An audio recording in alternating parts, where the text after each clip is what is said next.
Hi, my name is Cori. I am here from OT. Today I will be demonstrating supine to sit to wheelchair using the squat pivot transfer.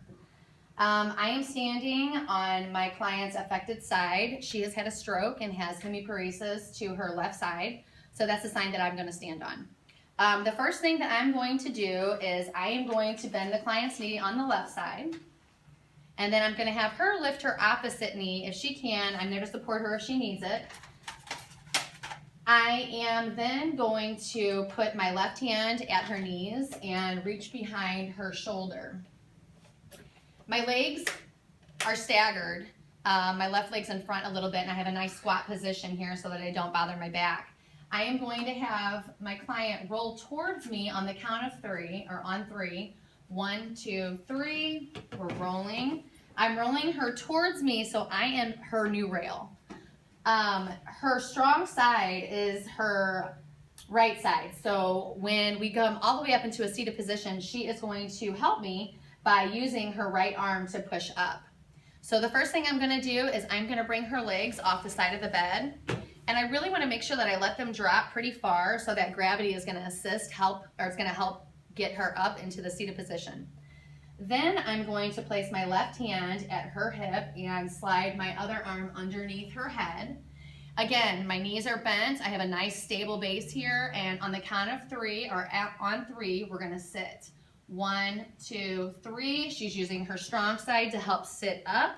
I am at her weak side still. Her side with hemiparesis, like I said, is on the left side. Then what I'm going to do is I am going to place my left leg in between hers, both of her legs, so that I have her nice and steady and I have her supported. I have my hand on her shoulder. I'm going to reach over, grab the gait belt, slide it around my client's waist. I want to place this at about belly button level and make sure that I've got it nice and tight when I'm doing this, because when I lift with her, or when we lift together, it's going to move a little bit.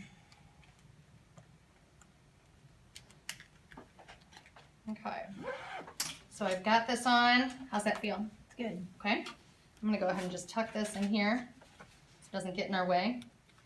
So the next thing I'm going to do is I want to make sure that she's nice and supported. My legs are staggered. I have my left leg in towards the bed. I am going to reach around her, and together we are going to scoot forward to the edge of the bed.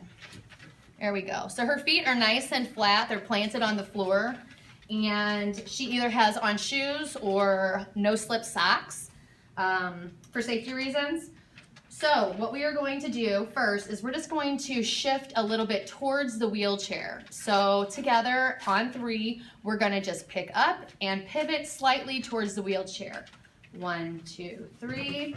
She's using her strong side, her strong hand, and her strong leg to help move that direction. Again, this time I think we're going to go directly into the wheelchair.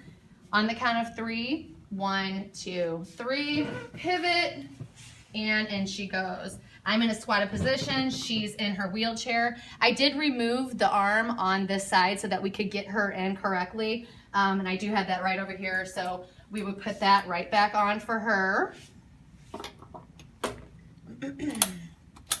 And she is all set.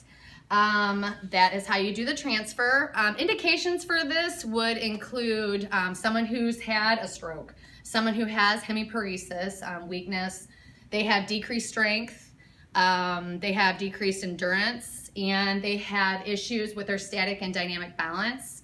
Contraindications would be someone who is able to mobilize themselves. They can stand on their own. They can get to, wherever they need to get on their own. They're strong. They are strong enough. They have the endurance and the balance that they need to be mobile. And that is how you perform supine to sit to wheelchair with a squat pivot transfer.